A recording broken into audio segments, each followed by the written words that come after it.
Welcome back, everyone, to the Stride Esports League. I'm Tenrek. With me is Blue Blazing. And today is Rocket League Day, but as we all know, Stride offers so much more than that. So let's pull up that weekly schedule and show everyone what we've got going. If you guys are still new to Stride Esports, first of all, great to see you guys back here again and joining us for another week here of Stride Esports. Of course, on Mondays, we've got League of Legends. Tuesdays, we got chess. Wednesdays, we got Fortnite. And Fridays, tomorrow, we got Valorant. But today, Blue Blazing is Rocket League Day. And so we get to watch two different matches between four of these schools taking place in the league. First of all, that East region that we're going to hop in just a second, followed by a coaching session at 6 Eastern Standard Time. And then we'll finish things off with our Central West game. But hopping into things with this Eastern region game to start things out, we have Insight Pennsylvania Cyber Charter School taking on Ohio Virtual Academy varsity team. Now, Blue, you know, we're stepping into this season. It's been pretty early, so not a huge precedent has been set for these teams, but there are a couple things to jump off of. There are two benchmarks, in fact, because these teams have played the same teams so far. Insight Pennsylvania won against K-12 Pennsylvania in a 3-2 victory, and then lost to Virginia Virtual Academy, the only undefeated team in the league right now, 3-2. Meanwhile, on the other side of that, Ohio Virtual Academy, Ohio Virtual Academy, excuse me. Ohio Virtual Academy beat K-12 PA 3-2 and lost to Virginia 3-2. Meanwhile, Insight Pennsylvania lost to, or beat K-12 PA 3-1 and lost to Virginia 3-0. So two different benchmarks that show two different kind of bars of skill. And so when it comes down to it, there is really no way to tell how this match is going to go, I think, at first glance. No doubt about that, especially for a high school match as well. This is kind of great to see that, you know, as a collegiate player myself in CRL, you know, we love to, as an educational standpoint, we love to compete with one another, get some great universities involved and go off for that. But at this point, with Stride in this high school division, it's amazing for myself to see that, you know, these young individuals are playing, they're having fun, but also learning at the same time. So props to Stride on that. But also, I mean, looking at the pitch, I'm pretty excited. Looking at some of these names here from, as I mentioned, Ohio, like I'm Mediocre, Mystic, and Raid, and then going against Pennsylvania with Ryu, Astoricals, and Slilex. So some of these names I do recognize, like Mystic, RL, from just playing around the game, and definitely a person to watch out for. Yeah. Heading into this lobby, again, a reminder that after this match, we will have our coaching session take place at 6 p.m. Eastern Standard Time. And then after that, we will have our Central West game, which is going to be Texas Online Preparatory School taking on Nevada Virtual Academy. So that'll also be one to definitely pay attention to. Should be a fun match in there as well.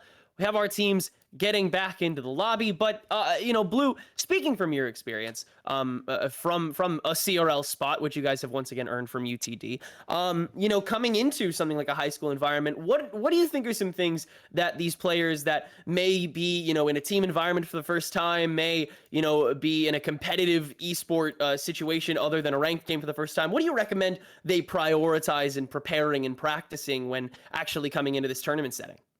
Absolutely. The one thing that I would always prioritize is, well, actually, there's two things. Number one is communication. You know, your team is as it mentions, a team. It's not an individual effort. It's not kind of stat padding as much as you possibly can, but having fun with one another, going off of each other and leading to get that victory.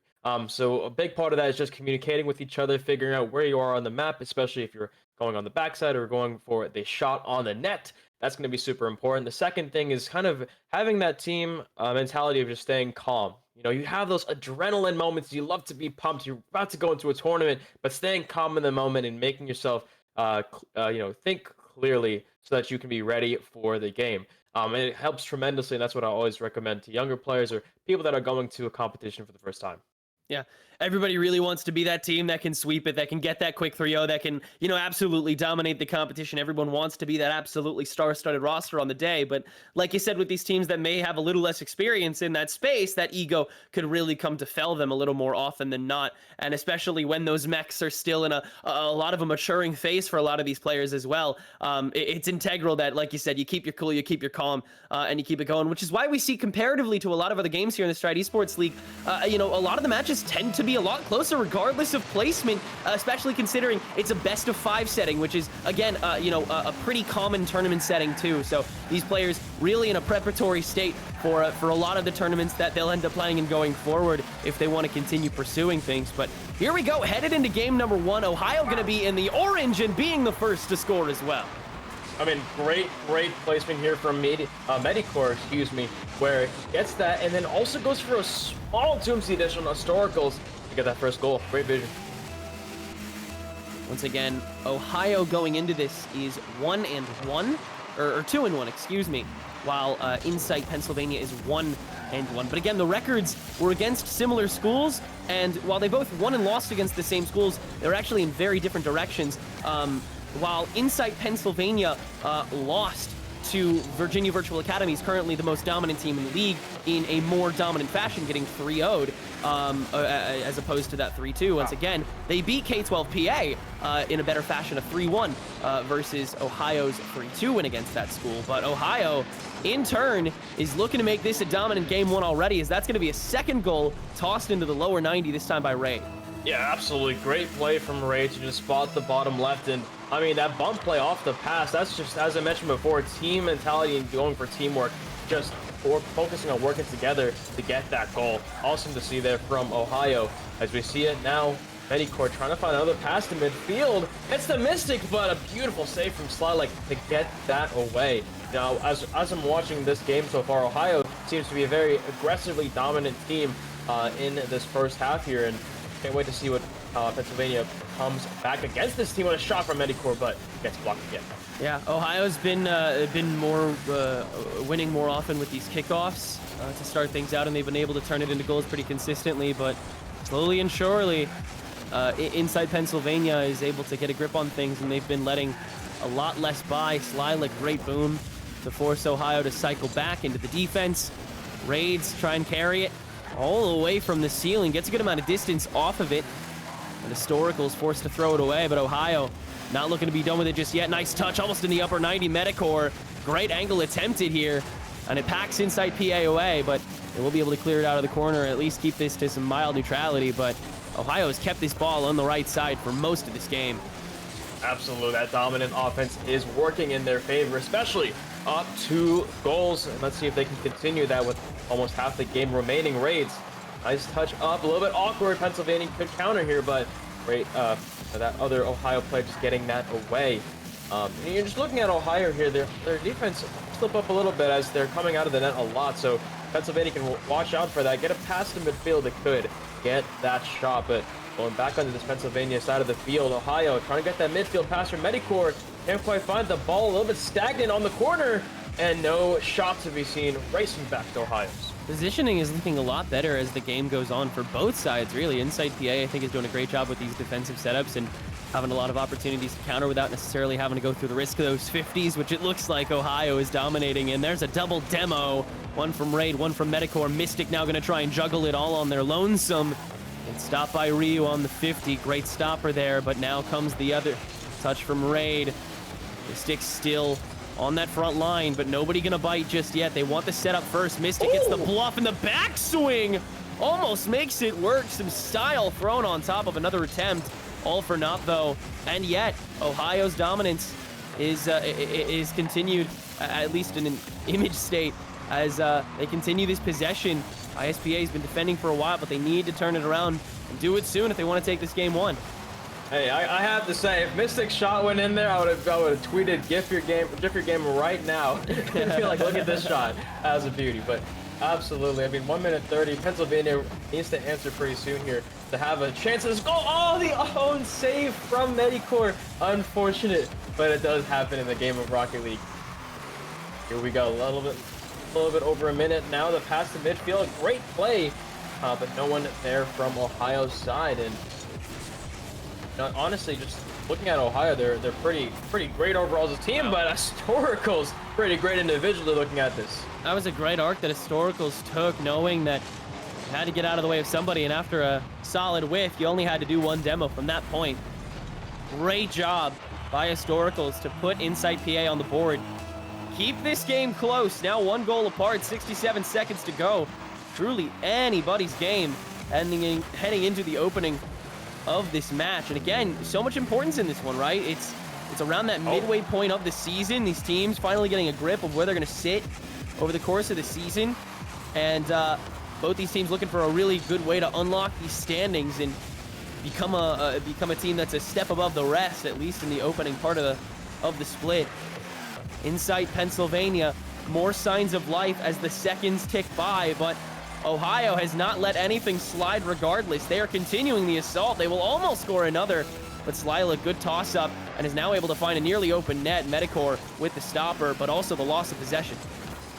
Yeah, this is great from Ohio, just looking at it from a perspective here. As they're up 1 goal, they're trying to just drain out the clock, having 2 people behind and 1 person just trying to get the offense. And it looks like it's working there. Raids finds another one. Yeah, it just comes down to inside Pennsylvania needed to launch more at the front to make sure they could score in time. And from then on, all Raid needed to do was hit that ball early. And that's what they've been doing for most of this game anyway. So pretty easy goal there for Ohio by the end of things. But of course, inside Pennsylvania was kind of drowned out by the end of that game anyway, so not much they could really do. This game is probably going to be a wash unless they can score 2 goals in 10 seconds, which not many teams can do in the RLCS. So it's going to be an Ohio game 1. Congratulations to them. But again, inside Pennsylvania, do not count them out for a second. They showed so much good stuff. They're showing something else good here after a good toss-up by Slylik into the dropper. Almost with a dunk. It's not going to work out just yet, though, and Ohio takes game 1. What a performance from Ohio, to say the least. I mean, looking at the scoreboards here, 14 shots across the board for Ohio.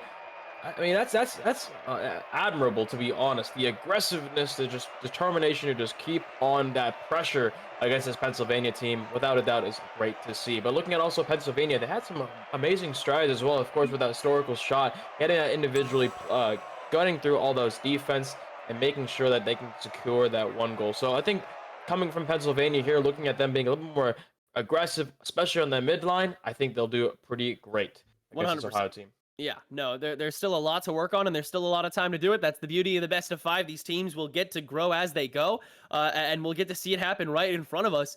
Question is it going to happen in time to actually take this match? If so, then we really do have one on our hands. But Ohio, like we said, like we saw, those numbers still do not lie. And at the end of the day, inside Pennsylvania, by the end of things, they were only able to find those 4 shots. They kept up and scored by the end of things. They had some great counterattacks and were actually able to hold on to the ball for a while. But the question is not how long can you touch that ball. It's what can you do with it at the end of the day. And inside Pennsylvania needs to score. Yeah, indeed, and hopefully we're looking at this game 2 starting very soon here. Let's see if Pennsylvania can do just that. Game 2, Ohio, Pennsylvania. Once again, Pennsylvania in the blue, Ohio in the orange. 2 teams close in the standings, 2 teams getting their handle on the season. And Ohio has opened things up. Now, can they shut things down? Medicor, back pass, missed it, toss up to the backboard. Medicor once again down the middle, not too much power behind it. And PA can drag it away. And this is good to see from Mystic taking their time, trying to go for that air dribble shot. It looks like it's in, but it just hits that sideboard ever so slightly.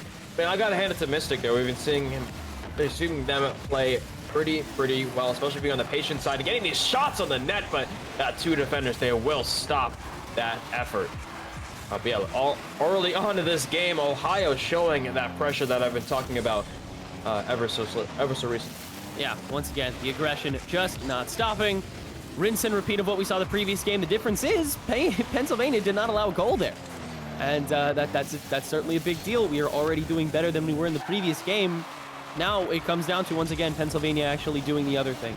And that's definitely a tough stride, because you've already fought half the battle, and it's been so hard to get out of your own corner, and now you have to do the opposite to the team that was just doing that to you for a minute or 2 on end.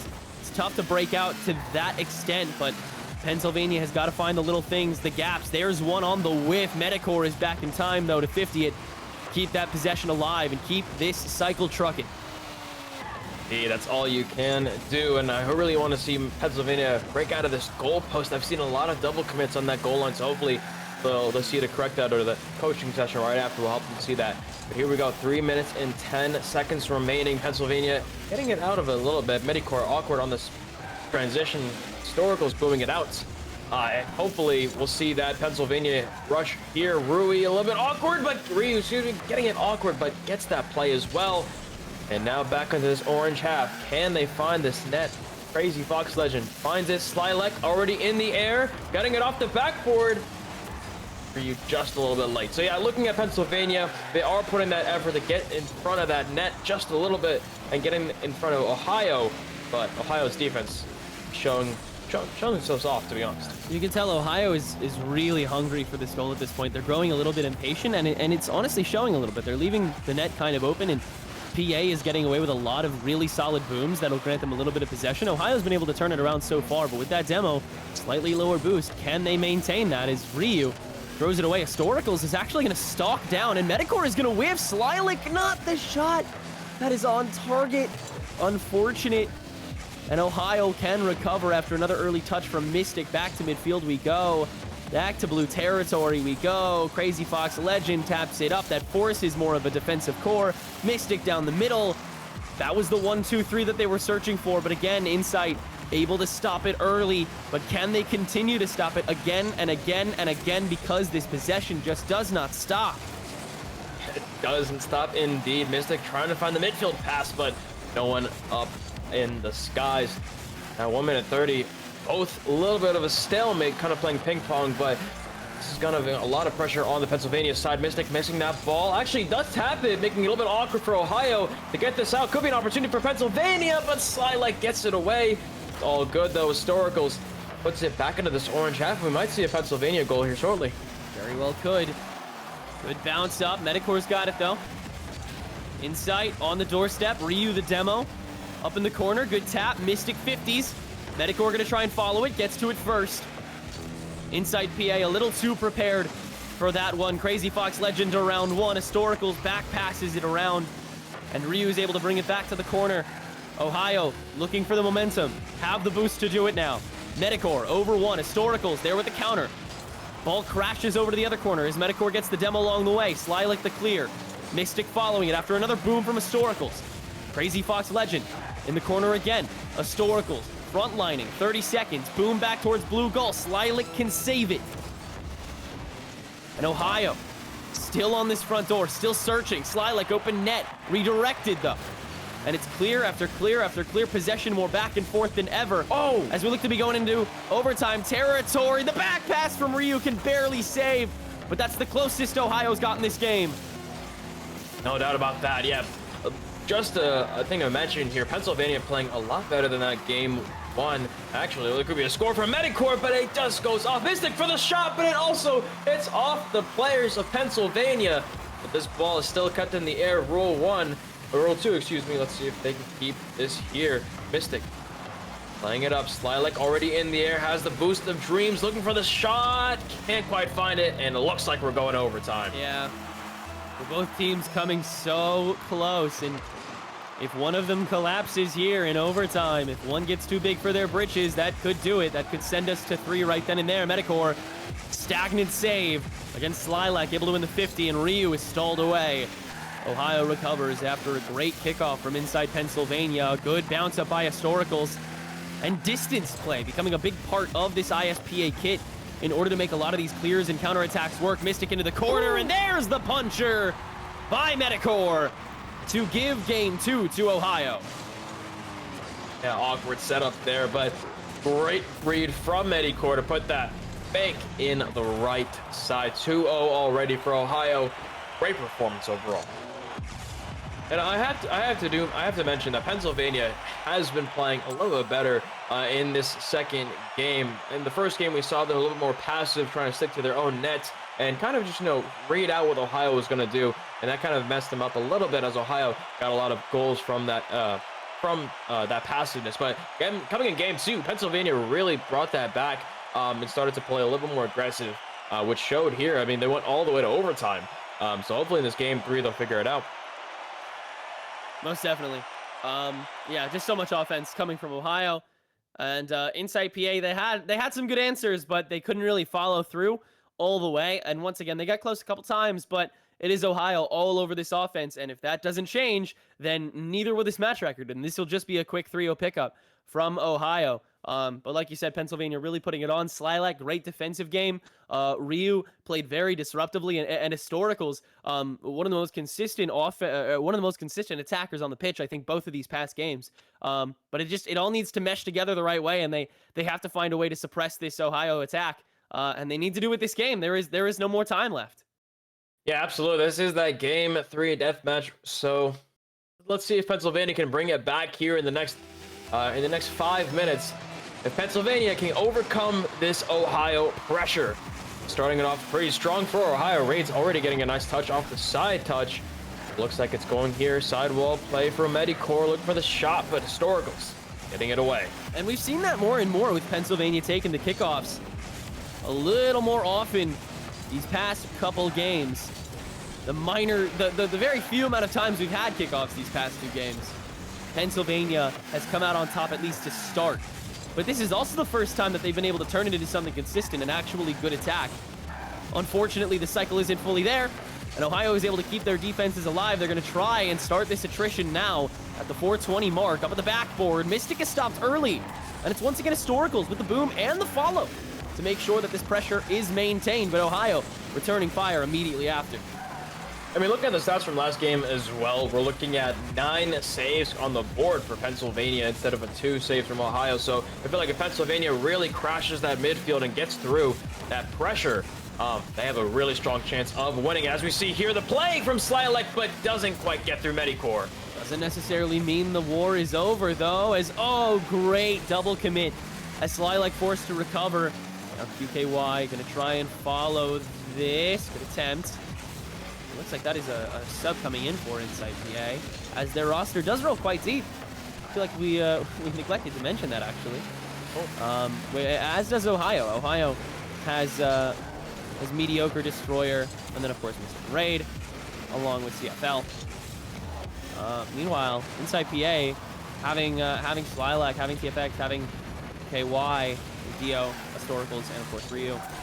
So, a lot of people to turn to here, and this might be the roster that does it, as QKY will get the first score of the game after Medicore, unfortunately, doesn't get the kind of tap that that they really wanted. I saw the vision that Medicore was going for, tap it off, and then try to go for the pinch to the left, but couldn't quite get that speed they wanted. And hey, QK, good vision there from them to get that first goal for Pennsylvania in the series. And now all eyes are on Ohio, aren't they? They want to see that 3-0. They want to make sure that this is done nice and quick before Inside PA can get their hands on it, and that's a great way to start it. Slilac with the save, though. And it comes down to how long you can control possession. Yet again, UKY attempted pinch, a little too slow to it. Gets the ricochet off. Mystic forced to almost fully U-turn, and Slilac can use it to push the forward. Mystic back over to Historicals, who clears it all the way to the goal. And Ohio has been forced to neutrality and even defense for a majority of this game. Complete turnaround from what we've seen before. And it's made Inside PA look a lot more dangerous. Yeah, no doubt. I think we're looking at this gameplay now in Game 3. I think it's a lot more individual plays coming from Ohio, where they're just kind of 50-50ing, trying to get through, trying to build that pressure back on the blue half, and then start to set up that. So let's see if Ohio can maybe answer back that, maybe play as a team a little more here to see if they can bring this back. Because as I'm looking right now, Pennsylvania is solid in keeping sure this midfield line is not getting passed. As we see Slilac now coming off the sidewall, looking for a potential slowdown play for QK to bring himself back up here. But there was a double there, so looks like there is some still awkwardness for Pennsylvania. So there's openings for Ohio to at least get a shot. But can they get in on them in time? They've thrown everything they've had against the wall here, and not enough is stuck this time. 90 seconds. And Historicals is getting better and better with these 50s as well. That's 2-1 in a row. No immediate follow-up, so Slilac late to it, but no ricochet off the back pass as well, and so Raids is forced into a faulty 50. Mystic can't recover, but neither can Keo.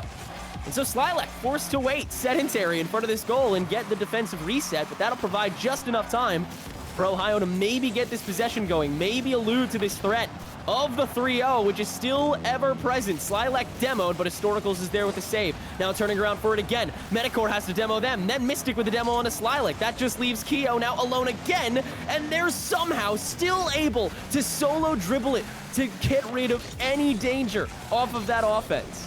Yeah, that was a great performance there from Keo to get that away, because I saw the top right of my corner 4 demos in a row from Ohio, which was a little bit scary. But I mean, this is also scary. The triple commit coming from Pennsylvania could have allowed Ohio a goal, but you trying to find a Slilac in the midfield. The shot's a little bit wide, but it's still in favor for Pennsylvania, as 30 seconds are just left in this game 3. Yeah, this clock is just getting burned at this point. And Pennsylvania is doing a great job of making sure that we are not done with this in 3. Medicore up in the corner. Tries to toss it away. Not enough distance, not enough power. Back over to Raids. And Ohio has got to keep this in the air, get a goal off of it, and then win in overtime in order to make this the full sweep. They may not even get to the first step, but they will just not enough. Wow. And Inside PA will barely escape with game number 3. That was just millimeters from going in off Mystic's touch. Goodness gracious. I mean, absolutely incredible from Pennsylvania to turn the tides around so quickly after that game 2 loss. And we're seeing that there, like all the stats, they are, I mean, I wouldn't say they're equal, but they're about the average same, or averaging the same amount. So yeah, great look here from Pennsylvania here. Just great control of possession. And a good defense the whole way through. That's what we were looking for with PA, to really complete, make sure that nothing got past. And then you have to springboard that into an actual attack. And Inside PA was able to do a great job with that as well. Q really bringing in that third ingredient that could that can finish off those attacks, and it paying off as they will be the one to score for the team. And now we certainly have a match on our hands. Blue, we absolutely have a contestable match, and I believe we will also have another sub or two because of that. Yes, indeed. With Q is back out, or no, Q is still in. Excuse me. As a couple subs thrown in here for either side, and we have game 4 ready to go. We'll see what changes. Yeah, absolutely. Speaking of subs, we're seeing Destroyer come in for Raids here in this game 4. Possibly could help on the defensive side as Mystic and Medicore, adjust to figure out that offense. And we see that here. Mystic and Medicore work together to find the first goal.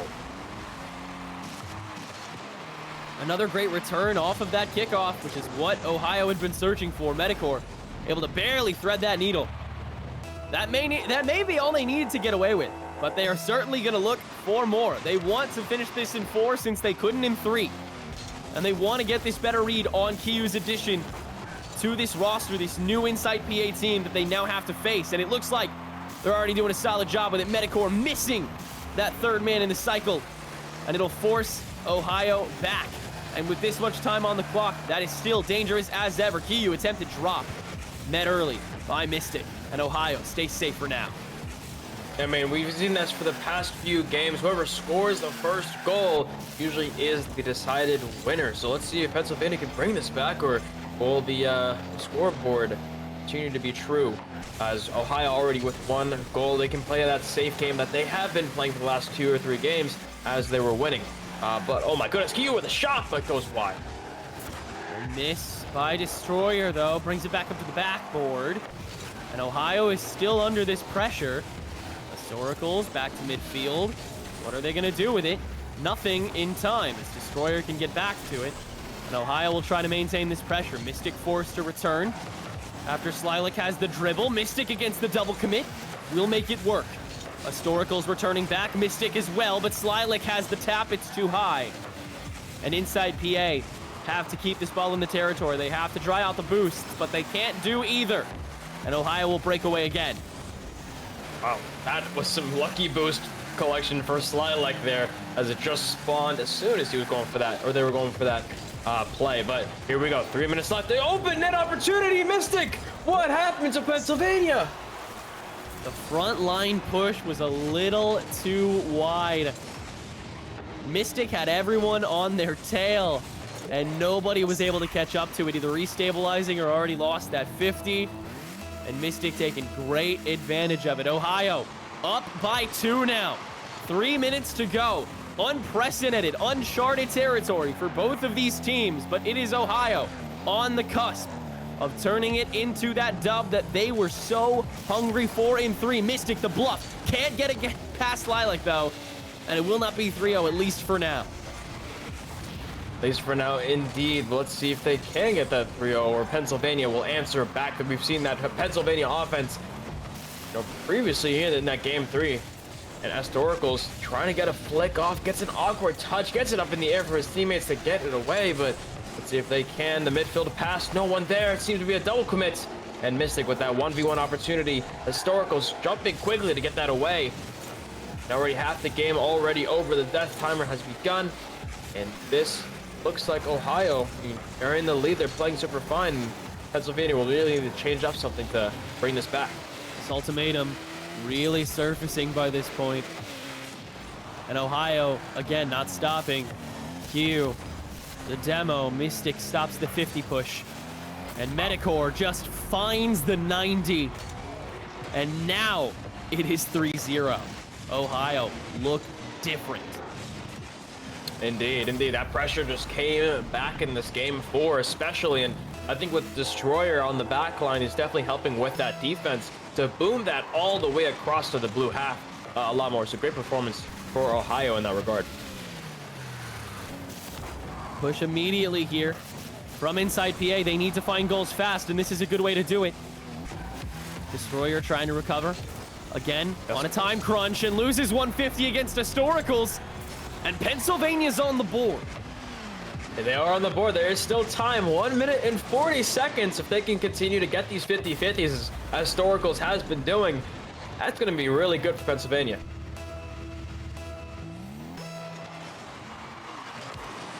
Can they win these kickoffs? Can they turn them into effective attacks? Medicore early, sticks with the dribble, can't turn it into a goal off rip.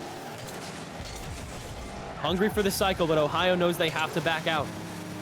But Mystic can turn it right back around, and Insight, unfortunately, unable to keep up with a lot of these approaches, but they answer reactively so well anyway. Medicore taps up. Kiyu challenges back, keeps it from a 3-goal game again. Kiyu can't follow, no boost behind it. Double commit on midfield and can make it work. Back up in front of the blue goal, minute to go. Astoricals has to bring it to the backboard, and the cycle is not there, but so is a miss. Ohio, only 2 defenders. Kiyu tries to rush it down. Mystic able to grab it.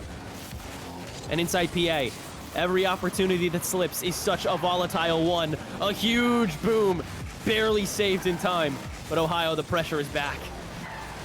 Yeah, that 2v1 opportunity for Kiyu could have been there, but looks like Mystic is just quick to be on that that defensive play, excuse me. I like how Mystic is playing. He's playing with his team, as we see here, with Mystic and Medicore just getting another shot. And I do believe that that may well do it. Inside PA has to have an incredible 29 seconds if they want to save this match. But unfortunately, with the way that Ohio has been controlling these possessions for just long enough, it looks pretty unlikely. If Insight does not control this ball for a single second this game, then it's over, and that might just do it. Historicals trying to speedrun things, but there's just too much in the way. Ohio will be able to take the 3-1 victory and give themselves a solid 2-1 record, or 3-1 record, excuse me, going forward in this season. But once again, a great showing put on by Insight PA. Clearly a lot left for them to do this season. Absolutely. Congratulations to Ohio on the victory against Inside PA. And I mean, I have to say, 3-1 victory, especially with with those Mystic plays, helping their team and getting through that offensive pressure in this game number 4. It's honestly beautiful to see. Once again, that will make it 3-1 record for Ohio Virtual Academies. Once again, big congratulations to them. Well deserved.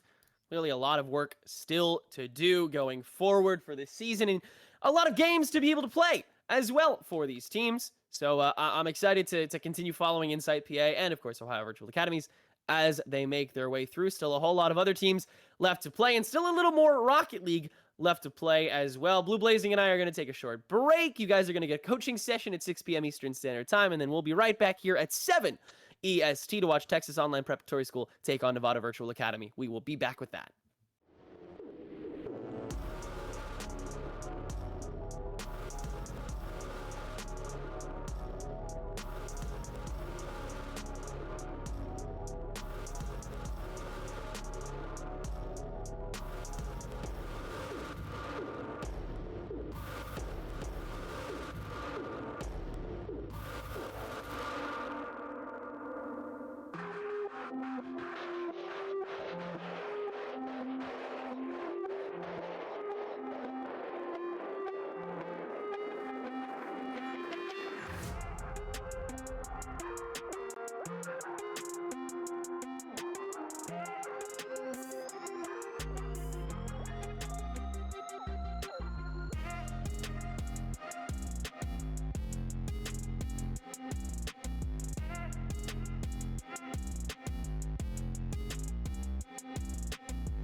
All right, hello everyone. Welcome back to another coaching session with me. My name is Hero King. I'm joined with Major Cass and G Human. They are my assistant coach and captain. You guys want to introduce yourselves real quick?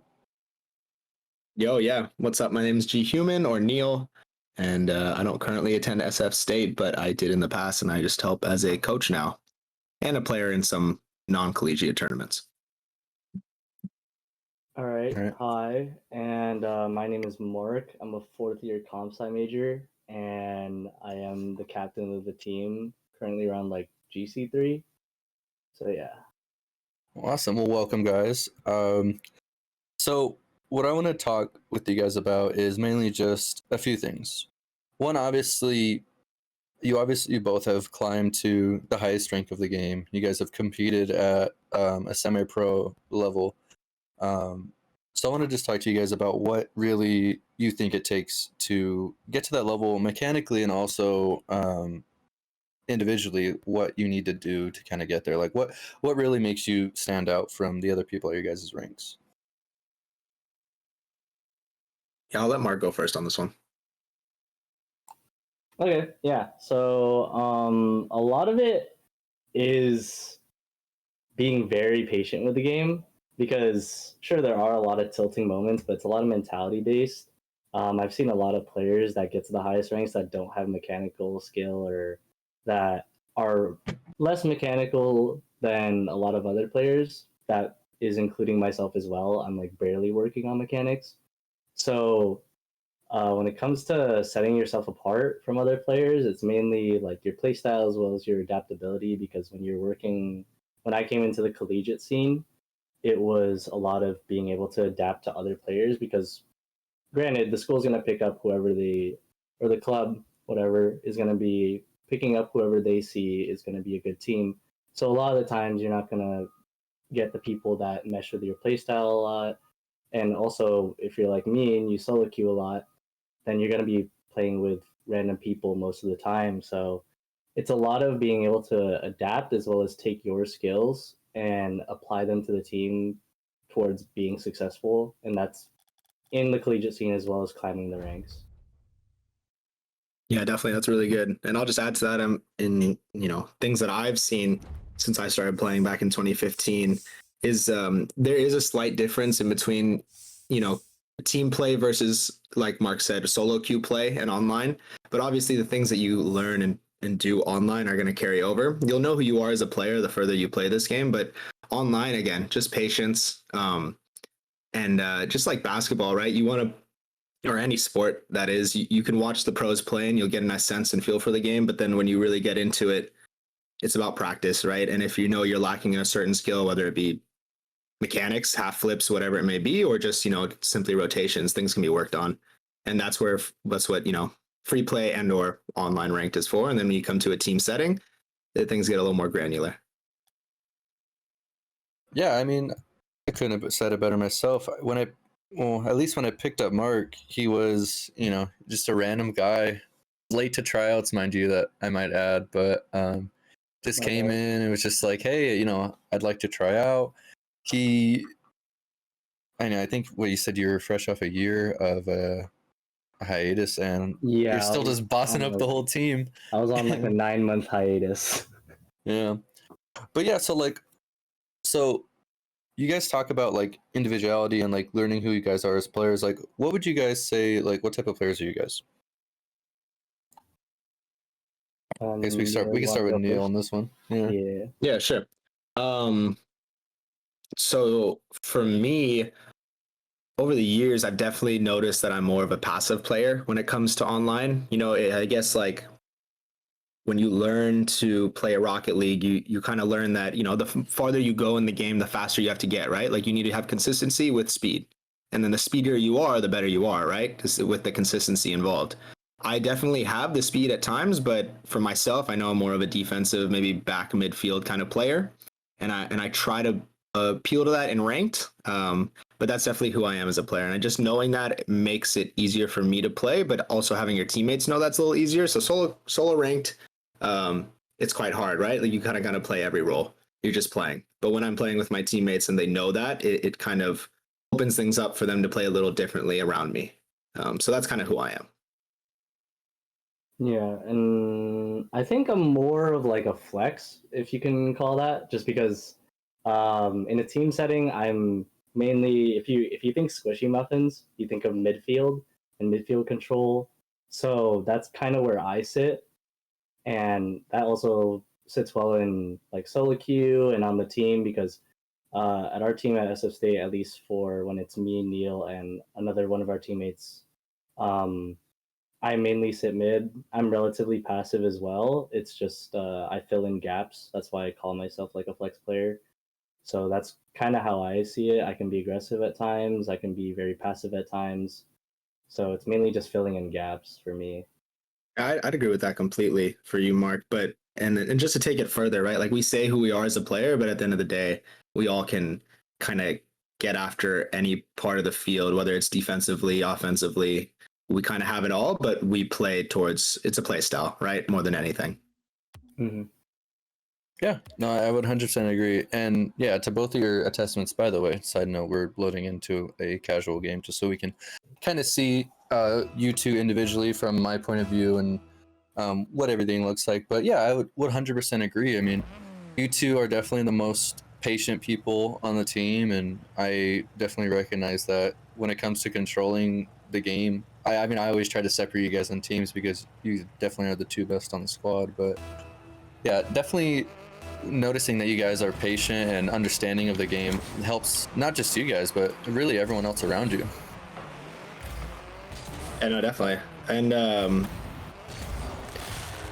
it does help. It does help with your overall game sense. If you try to play online and just recognizing where people are on the pitch and just that kind of thing, that's where me and Mark kind of excel, I'd say, a lot of the times. Yeah. And like another thing too that, well, because if you guys don't mind expanding, because San Francisco State wasn't actually the first time you guys have run in and met each other. Like you guys, when did you both start playing the game? Around what, 2015, 2016? Yeah, we could kind of go into our careers a little bit if you wanted us to do that, like with Rocket League. Oh no, this Mark. guy broke a rule 1. Mark, you want to get into that? Yeah, my bad, coach. Yeah, no, it's okay. Because I mean, I had mentioned that you guys were previous Oh, that semi-pros. I mean, I feel like that's a whole nother ballpark too. Once you get into that skill range. So yeah, feel free to touch on that. Yeah, so I started around, I want to say 2015. It was a lot of, I started around like, I don't know what it was called before. It was Rising Star 1, right? Yeah. Mm-hmm. Yeah, and then it got to me just playing with my friends casually. Kind of got addicted to the game in like a good way, in a sense. Like I really fell in love with the game, really fell in love with the craft about it. And then right around when the update happened and they included GC, or like the original Grand Champ, Yeah. I hit that pretty quick. I was pretty surprised, maybe like within 2 seasons. And then me and a few of online buddies were like, hey, like, help me get into like start.gg and then play some onlines. We can like go into RLCS, whatnot. Scroll that, coach. I wish. Disappointing. Anyways. And then we started getting into semi-pro, like competitive. They fell off, but I kept going. And then I started a team. I don't think we have like any sort of like standings, but it was an original team. Like we took up the name Eye to Eye. And then after that, I joined Peak eSports, small little org that was trying to be on the come up for RLCS. And then joined Peaky Mob, played pros like Lemon Puppy from RGB, Cronovi, like Rizzo. Back when the OG squad was like still Rizzo, Cronovi, and Overzero, I played them. And ever since then, like, I've been pretty competitive on my play, but I never really had a team. And then from there on out, took a 9-month hiatus, and then yeah, here I am on SF State playing again. So Yeah. It's legit. Yeah, I can get into mine a little bit. I started in 2015 as well when the Rocket League was free to play on PSN. And then the same thing, was playing with friends. We really enjoyed it. And then I kind of got away from the game for a little bit. And then we would play casually now and then. And then in 2017, I got my PC. And that's also when the rank changed to have Grand Champ. And I was probably gold when I was playing on PS4 back then. And then once I got the PC in 2017, I kind of jumped almost directly to Champ 3 and then Grand Champ that same season when it was first introduced. And then just kind of played the game pretty heavily just with 2 of my IRL friends who are around the same rank, playing in different I guess Rocket League leagues that were pretty established, have multiple leagues at multiple levels. I played with like Omar Almatron. He's a smaller player now, but I played with some good people back then, and constantly in ranked back then when there was less of a pool. Playing different pros online. That mainly West Coast, Dapper, and those guys that were significant in the West Coast scene. But then same thing. I kind of took a break sometime after college and got back into it, and here I am on SF State. Playing non-collegiate, but I was really happy when coach hit me up, Hero, just because my time at SF State, there was no team, and I tried to find one, but I was a little late to the party, and I'm glad there is one now. Yeah, and I mean, I already went over my background, but I remember. Well, I got one thing to add. I want to add that my crowning achievement is DreamHack 2018 Liz Pig. We made it to round 2, me and my 2 ROL friends of the qualifiers, so top 16 to go. And then my friend wouldn't take the day off work on Sunday because he didn't believe we were gonna like make it through, which is fair. We wouldn't have. There was like the peeps in there, or whoever it was back then, like the OG peeps, and then so on. We'll never know how that was gonna go, but that's my crowning moment. Nice. Yeah. Well, yeah, I mean, I've seen you guys play against some of the greats, like some of the modern greats now. Like, I mean, I remember watching Mark play G2. I remember watching him also play against what was the like that really good school you played against? It was like super late at night. You remember who I'm talking about, right? It was like, Zips. yeah, the Akron Zips, but They were good. They won the national championship like last year. Wow. yeah. So it's like, you know, you guys have the credentials. We'll go ahead and stop boring you with our stories. But Yeah. so I'm gonna go ahead and let them kind of showcase what it's like at that 1600, 1700 level. So give us 1 second. We're just gonna switch over. If Mark, you want to start sharing your screen. Yeah.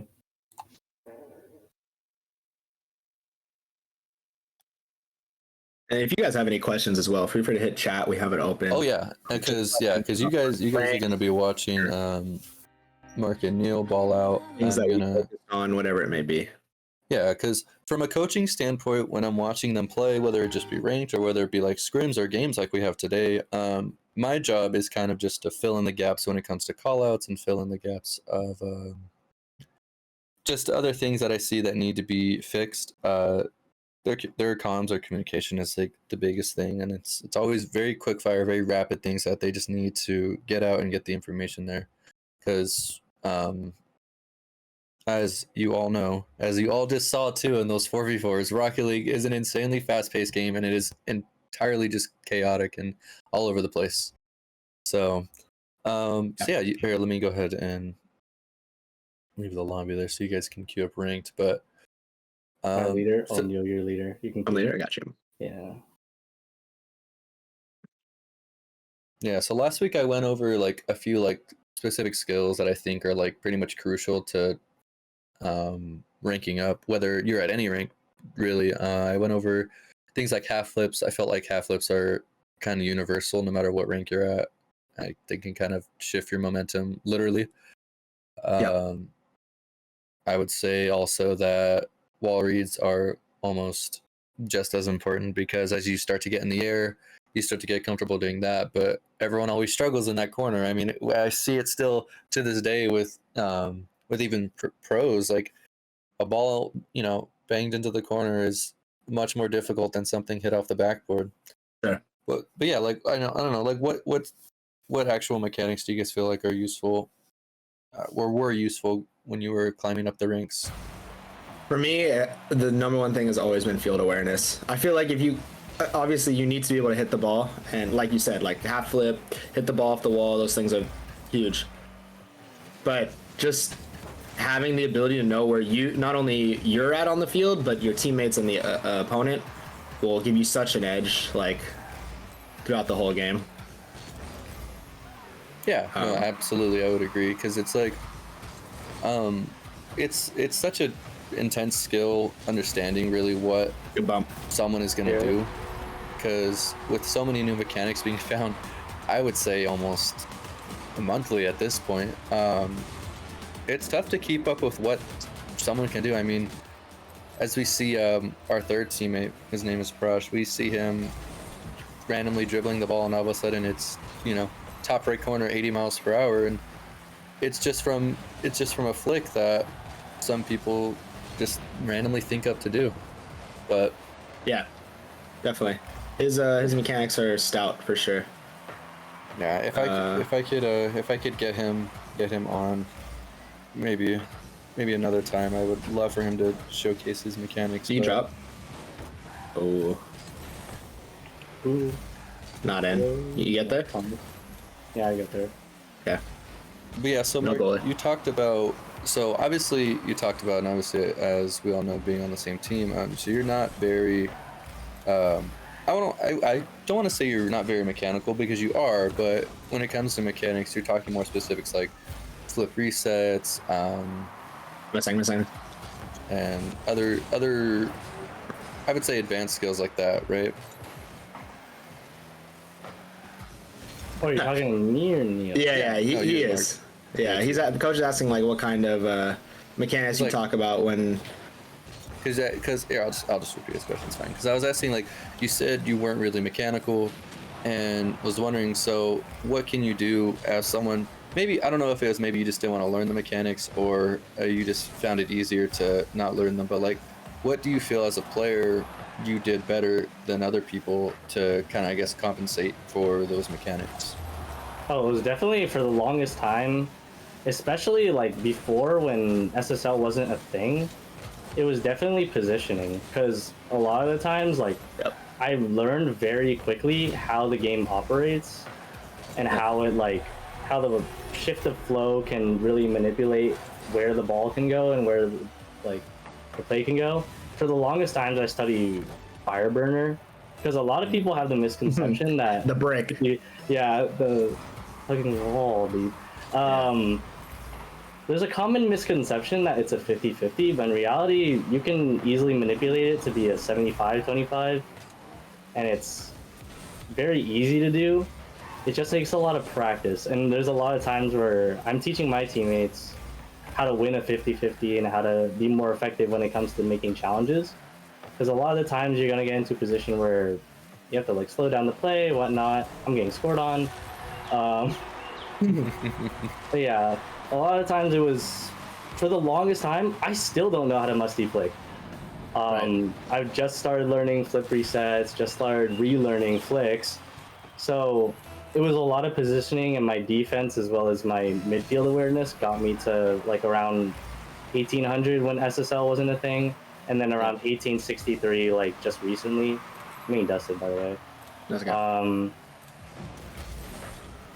And yeah, that was mainly what was like got me there. But recently, I've just been learning like new mechanics, trying to be more creative. Oh, definitely. Yeah, no, absolutely. And like, I mean, I see this every day. I mean, we don't obviously meet every day, but I see this all the time. And as someone who's climbing up the ranks now, because I think when I joined and started coaching you guys, not to not to embarrass you guys, or I guess embarrass myself, but when I joined the club, I think it was like a Diamond 3. And then, since I've really focused on the game and focused on really what I'm actually doing on the field instead of just, oh, I see the ball, I'm going to hit the ball. Right. Things such as like positioning, knowing when to rotate or what sides to rotate on. I feel like a lot of people overlook the idea of, okay, when I have the ball, or when the ball's on the same side as the field as me, and I need to rotate back to goal because they're about to try to score. A lot of people, what they'll do is they'll rotate straight back into the ball. I've run into that people with random teammates. I run into that problem with, our players. But the biggest piece of advice I could give you for rotating is just rotate opposite of the ball. It might take a little bit longer, but once you get to that speed / positioning balance that we were talking about earlier, I've noticed that 2v2. you don't even. Oh, you're good. notice. You're good. Oh, you're good. You're good. Yeah. I'm not trying to like sell you guys' rank by asking you questions, but yeah, I mean, I hit Grand Champ 2 last season, so understanding all of these concepts in Rocket League and knowing, and it's more important knowing when to use them is probably the biggest part of improving as a player, because you can do a must, you could do a flip reset, you could do a coax or pinch, you can do whatever, you could be able to do whatever, but if you can't actually use them, you're not going to win games. 100%. So it's just a matter of actually understanding when and where to use your mechanics, and more importantly, your positioning on those set games and mechanics. And like when we talk about mechanics, right? Me and Mark are coming from a position of we were grand champ from 2017 to whenever they added SSL, and now that you have SSL, and we were above that as well when we had Baki's mod seeing your rank and all that. But when we talk about mechanics, we're talking at this level, right? Like the game has changed so much that SSL now it's almost necessary to have those flip reset mechanics and that stuff. But if you can get down like Mark said, field positioning, and like I said, the field awareness down with the basic mechanics, you'll climb very high in this game, no problem. And then everything will come after that. Yeah, and I think like if I really haven't thought about this, but if I had to break down each rank by like what you should really learn, it's kind of funny. There's like a meme floating around within like the Rocket League community, but it's like at bronze, obviously at bronze, you really just want to focus on hitting the ball and driving the car. Right. But Hey, man, that's hard. honestly, man, especially when you're playing at 30 FPS on a Nintendo Switch, that's Yeah. overheating. That's your story, not mine. Yeah, that's me. That's definitely a struggle I ran into constantly. But yeah, I mean, and then at silver, I would say really focus on just like, I guess, jumping and being able to jump and hit the ball and flipping. What would you say for gold? Gold probably at this point. Gold, it's kind of like the idea. Gold, plat, I feel like it's the idea of like you don't need to be on the pitch where the ball is. And you know, one thing that I learned that actually really helped me a lot was the phrase in Rocket League, you don't want to play reactive, you want to play proactive, right? Like your positioning needs to be, you need to be able to tell where the ball is going to be so that you can be in the best position to hit that next ball, if that makes any sense. That's a really good quote to carry with you when you play this game. Proactive, not reactive. Yeah, no, absolutely. I mean, yeah, it's perfect. Absolutely. I would also say something like shot accuracy as well, because at that point, like people start being able to figure out how to hit the ball and other things as well. So shot accuracy is a huge thing as well. Yeah. And if you can start practicing it early, then it goes a long way. I guess a good way to summarize that is conscious touches, right? Like where you're touching the ball, you're not just hitting it to hit, you're hitting it to hit. I want to hit it this way. I want to hit it up the wall. That kind of stuff. Yeah, I think I touched on what was it? The exact thing I remember talking about. I don't know, but yeah, it was something along those lines. Basically, just saying that it was solo plays versus team plays. Because I know for a lot of people, especially when you reach the level of like Diamond, Champ, and further on, a lot of people are either going for clips or they're not really playing as a team. They're really going for the solo plays, and I cannot stress enough how important like playing as a team really is. Now, there are so many variables that go into playing as a team.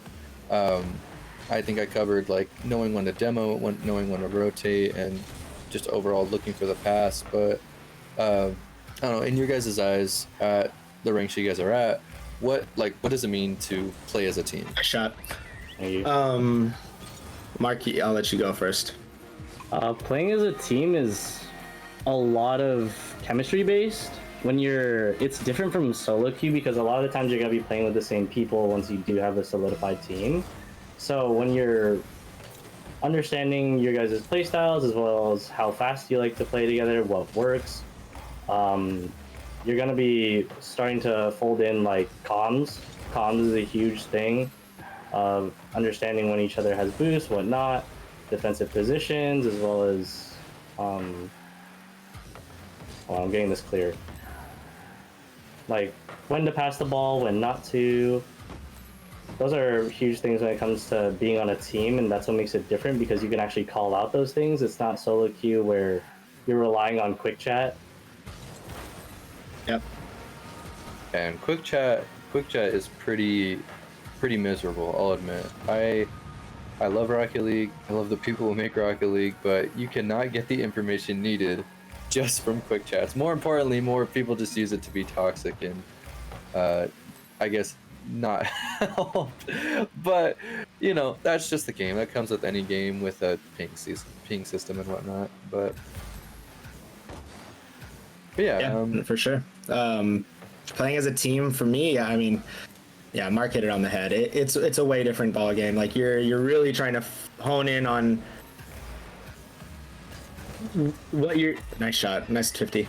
There he is, 50 man. yeah, there he is. Yeah. Let's just see what you did here, maybe. Just. Yeah, I mean, cutting infield from the corner, you're suspect to get pinched into the goal like a lot of the times. Yeah, the biggest like piece of advice, not to just quick little tangent. The biggest piece of advice that I've figured out that I try to I really drill into the people that I play with or even my players is just clearing to the center, whether it might be the choice of like, oh, no one's there, it is the most dangerous thing you can do in this game. I feel like so many people overlook the idea of controlling the ball and taking it to the side. And I mean, like that, like you guys literally just saw. I mean, that guy tried to dribble and take it to the center, and I mean, it doesn't help that he's playing against Mark and Neil, but most times out of 10, that ball is either bouncing off the wall and creating a dangerous attempt, or it's you just trying to avoid being in the taking the ball to center. Right. Oh, it's shot on there. We just gotta hold the fort here. Yeah, I can go. Oh, that's teammate. Yeah, so I guess to summarize some points, so before we take some questions, so like playing as a team just means, really understanding each other and being able to communicate well, and overall just being in position to help your teammates and being aware. Yeah, honestly, you can summarize playing as a team as one thing, and it's comms. Yeah, you scored it. Oh wait, no, We're safe. Wait, Wait, we got it. Oh my god. holy shnikes. Yeah, comms. Comms are absolutely massive, and and not over calming to the point where you don't need to be calling everything, but figuring out as a team what those comms are, right? Whether it's literally just me, you're saying me every so often, so your teammate knows your positioning, whatever it may be, but it's huge. It's way more like we already touched on it, but it's way more important than quick chat, right? Yeah. Yeah, like if you were to say in like a comms thing, it's very like a comms video. I don't know. It's very snappy comms, very positioning based. Mhm. It's also very quick to the punch, because if somebody misses a comm or something isn't communicated, it could result in a goal. Yeah. Especially at the speed that we're playing at, like how you're watching, it's very fast, and things can be punished extremely quickly. So that's why like our comms are pretty snappy, and what we're doing is pretty fluid, because one, we've played together for a while, and two, we understand like when to go, and those are things that y'all should focus on as well, like understanding that timing and understanding when to be patient, when to go fast, and when to play like in the middle. Yeah. But as you climb sorry, go ahead. Oh, good. No, good. And like just to touch on that, like just the example of this last game. I mean, if if you're watching, I don't even know if I could say once that our team double committed, but there was no comms the whole game. So things also just become a little more apparent at the higher you climb ranks, or at least you hope it does. Yeah, it becomes second nature. Yeah. Yeah. I mean, I rarely see Mark needing to call out the fact that he's rotating or how much boost he has, because I feel like the whole team just has like this immense trust in him. But yeah, sometimes it does backfire. Like I showed them last week the UCSD game from CRO Open or CRO Qualifier 2. Why'd you do that? I'm sorry. I had to give them an example of what CRO was like, but I showed them just like how, not to toot their horn, but I showed them how organized UCSD was and how like they really just understood each other. And that was something that we're trying to get to, and really trying to understand just how each of us plays, and really just figure out who is going to fix into what role as we move forward with this team. But yeah, I mean, I guess we can open the floor up to questions if anyone in chat or anyone that we played with has anything to ask us. Yeah, definitely.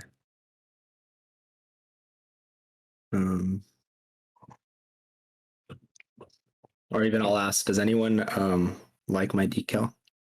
Show them the decal. Show them the decal. Go to the menu real quick and show them the decal. I didn't realize it. I didn't realize. Okay. That's brother. No knock on Vitality, but the devs could have done a little bit more justice. Surely they let the interns make that decal. What if I go like this too? Oh, put those wheels away. They're staring into my soul. Oh no, that is disgusting. I don't know, it's kind of fire. Also, one thing for climbing that I forgot to mention: when you find a car that you like to play, use that for a long time. So that you get used to the car body, because there are 3 specific car bodies. There's a Merc, well, 4. There's the Merc, Octane, and then Dominus, and then there's the Batmobile. So if you can find a car as well as settings that you like I don't know, I don't even know if you want to. There, you can take a look at my settings. Once you find those, use those for a while, at least until you hit maybe Grand Champ 1, Grand Champ 2. I've used these my original settings. I have these memorized. Were these 110? These were my original settings, and then now that I'm a higher rank and I'd like to play a certain way, I manipulate them a little bit differently. Also, if y'all don't want to look it up, these are actually Squishy Muffin settings. Yep. So I use the same ones. So yeah, when you want to climb, stick with a car, get used to it, love it, learn the hitbox. It takes your play a long way because it allows you to be more creative because you understand that hitbox. Yeah, you're speaking truth right now. I think I played on the Octane to start the game. I switched to the Fennec when it came out, and when did the Fennec come out? Yeah, off the top of your head, 2019? 2018. 2018? Yeah. 19 around there. And I played with that until basically 6 months ago. So that's 3 years. So and then at this point I have more time in with the Fennec than I do with the Octane, but now I'm able to go back to the Octane. So he's speaking truth here. You definitely, it matters. It does matter. Yeah.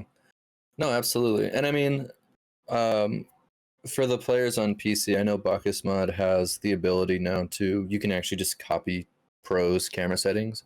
So that's also a resource you could use. But yeah, no, absolutely. I mean, what, Mark, weren't me and you just talking about it? You saw my camera settings, you threw up, and then you're like, all right, we got to change them. Yeah, and then I saw Coach's camera settings. They weren't the prettiest, if I'm honest, because certain pros stick around the same camera settings.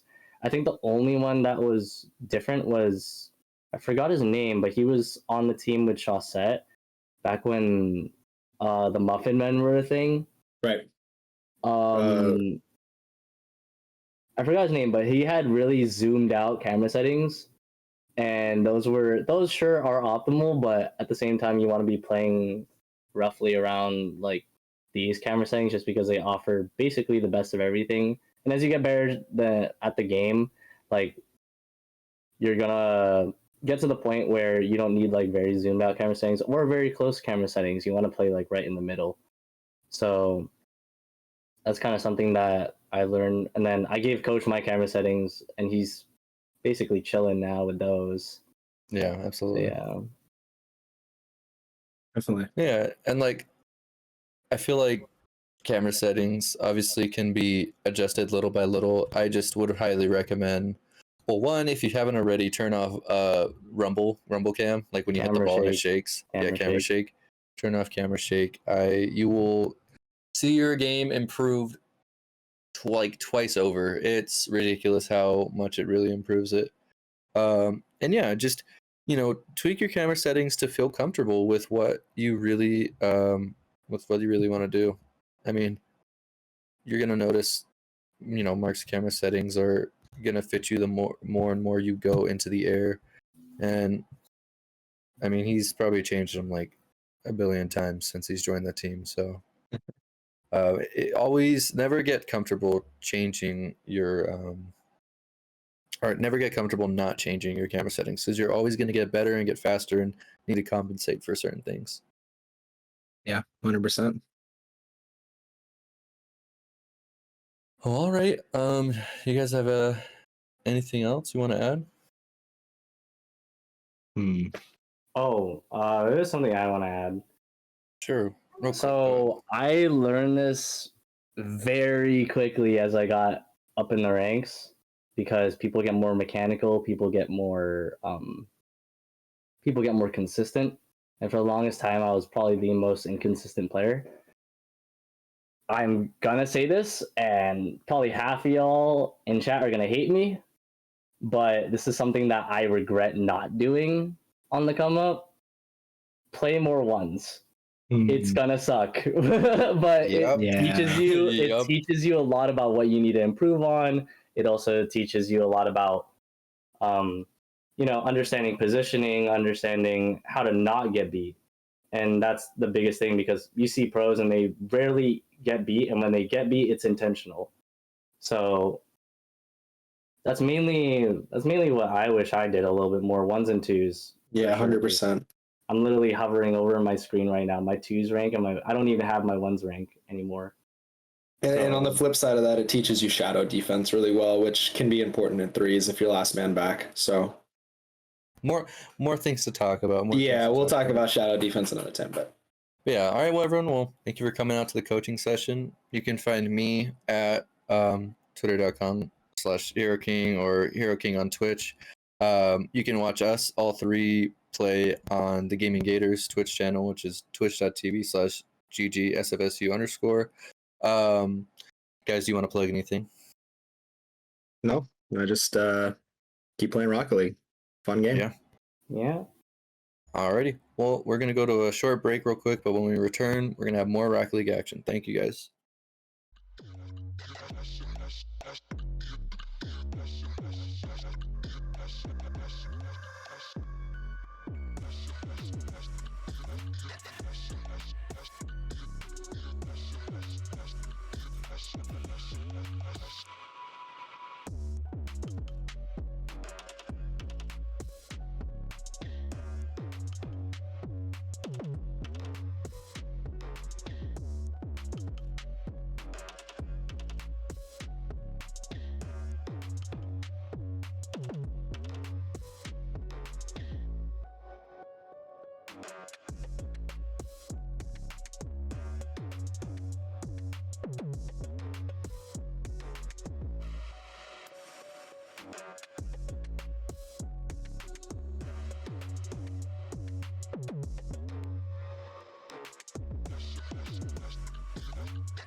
Welcome back to Stride Esports League, everyone. I'm Tenrek. With me is still Blue Blazing. And if you're just joining us, we had an awesome game from the East, followed by an awesome coaching session. And finally, we get to finish things off with our game from the Central West region tonight. It's Nevada Virtual Academy taking on Texas Online Preparatory School. And Blue, like we mentioned before, it's the beginning of the season. These teams still getting a handle on things, but that doesn't mean we can't grab some evidence, some numbers from what we've got going right now. Texas Online Prep currently 2-1. Meanwhile, Nevada currently 1-1. Okay, yeah, absolutely. Some good records so far overall. Both of these teams seem pretty decent with that 1-1, 2-1. Just to talk about some of these players here from Nevada, we have King Ranch, Celestialer, and Trader Abood. And for our Texas team, flip that around. That was Texas team. Nevada, we have Static, Hunting, and Mellow. So some good faces here. I've recognized a couple of them. You know, I will say coming into this, hopefully those coaching sessions may have helped as, you know, this game, I really want to see some good pressure. I was talking into the chat a little bit. I was like, hey, maybe the prod team will beat y'all do. I'm just joking, but we're just having fun, having some good laughs. So both of these teams seem very confident, very serious, and I'm excited to see what they do in the pitch. Going into this, talking about the games that these teams have had, Texas Online Prep lost 3-1 to Connecticut Digital, I think it's Connecticut, if I can. No, Destinations Career Academy of Colorado. Losing to them 3-1. Then we're able to beat ISKS Wolfpack with a 3-0 victory, and then had a forfeit win against NMDCA. Meanwhile, Nevada Virtual Academy had a win against IDVA, ITCA, Rocket League Varsity, and then a 3-0 loss to INDLS, which is pretty expected. INDLS's team is pretty solid, so that's a pretty expected victory for them. But yeah, these are two teams that, like I said, haven't really gotten too much of a grip on the season, but they're both in the upper echelon, and so this match certainly means quite a bit. Well, I mean, that is exciting, and from a person coming from Texas, I'm not going to say any bias, but I'm just saying, hey, Texas team, I'm rooting for y'all. But hey, this is that fun stream. We're all having fun, especially with these high school players, you know, getting to compete in this area, especially with Stride. So thank you all for hosting this Stride. But I think we're going to be coming into this game pretty quickly soon. You know, what are your thoughts into the upcoming game, Tenrick? Do you think Nevada is going to come out of the gates and just put that pressure?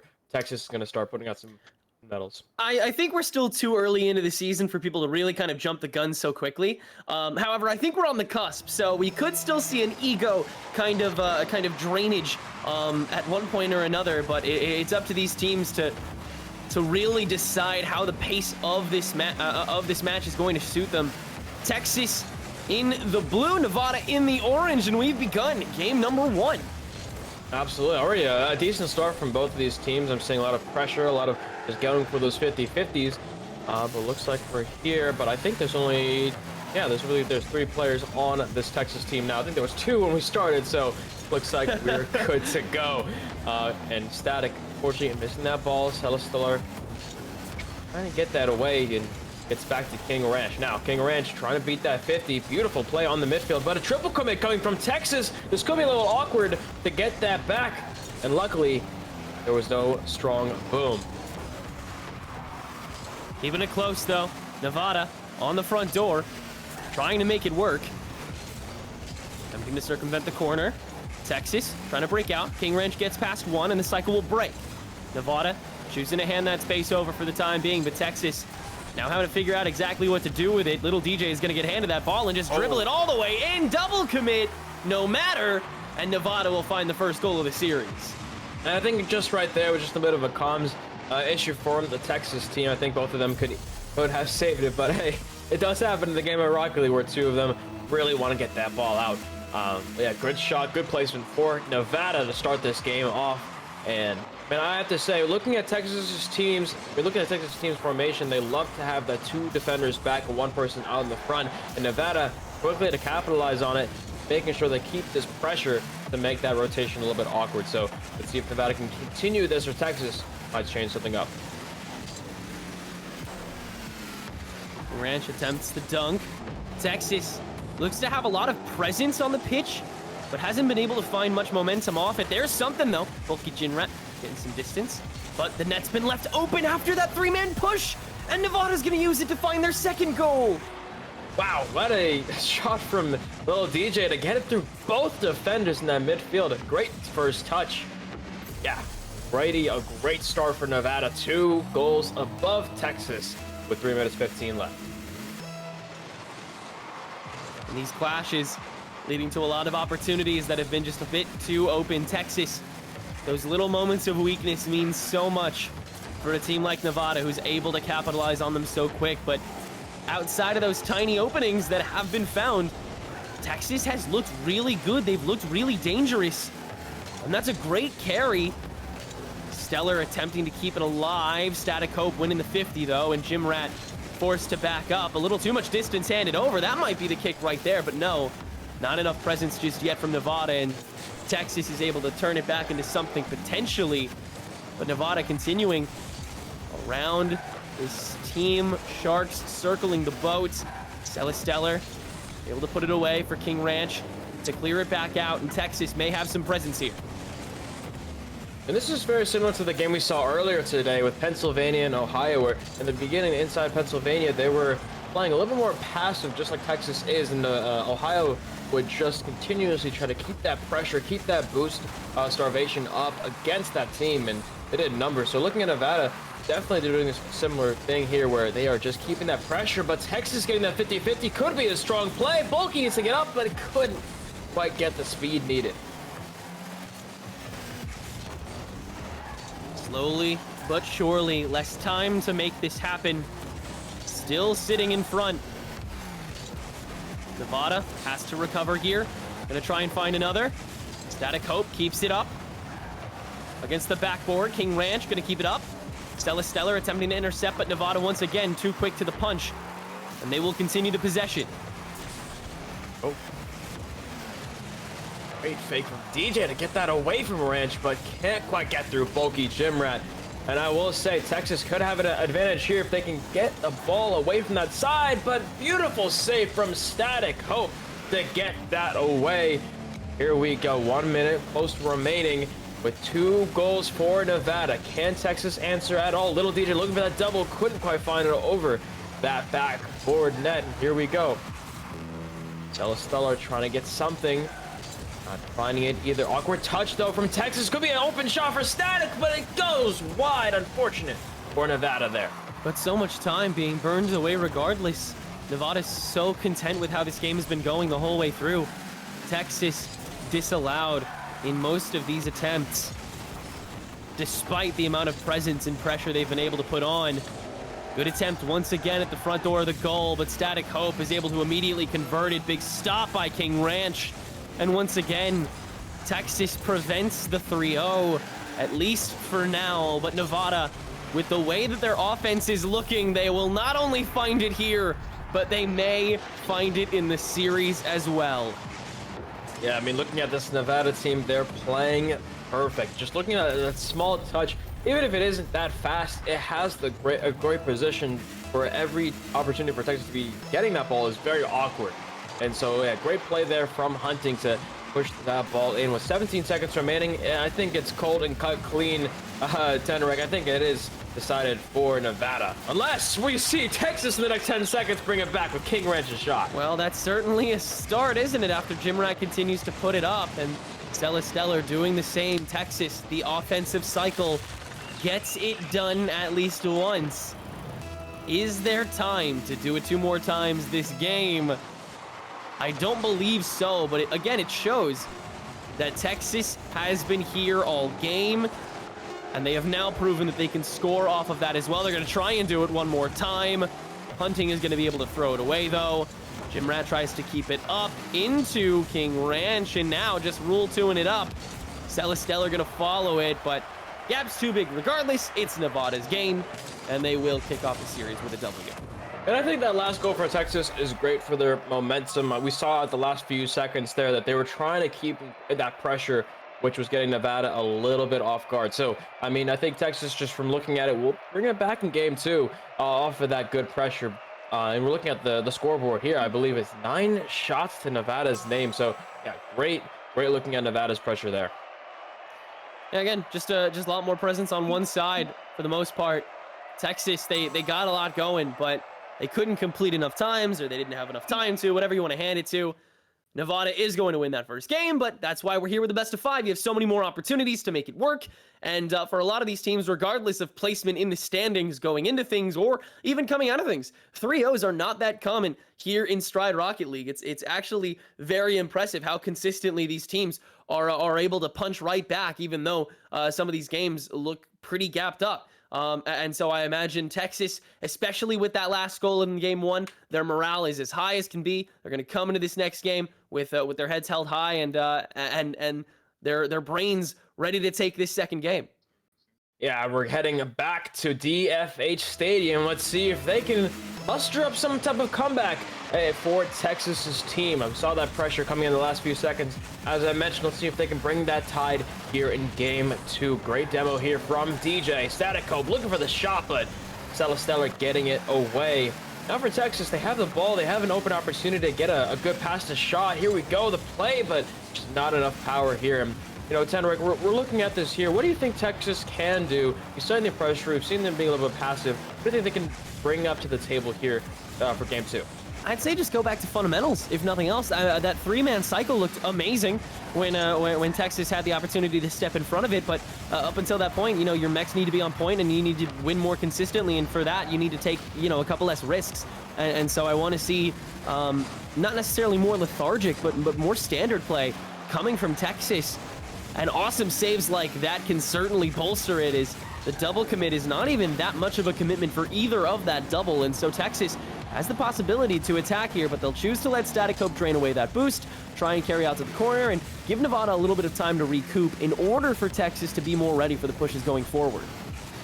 Yeah, absolutely. I mean, we're looking at here, there's a little bit of a pinball game going on back and forth, just kind of testing the waters between both of these teams. Now, this could be a great opportunity for Texas. King Ranch trying to get it right to Stellar, looking back to himself, getting the shot on target, and it goes in. Texas is in this game. Great shot by King Ranch, immaculate velocity, amazing arc. Texas had no one, or excuse me, Nevada had no one in position to be able to fully stop that. They got close, but close is not close enough, and Texas will take the lead to kick this game off. Very impressive.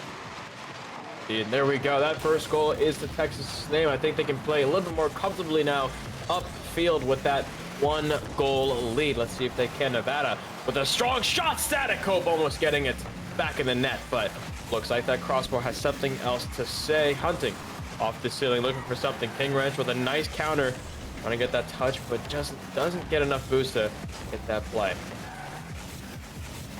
It's still in Nevada territory, another whiff. Little DJ with the demo in the back line.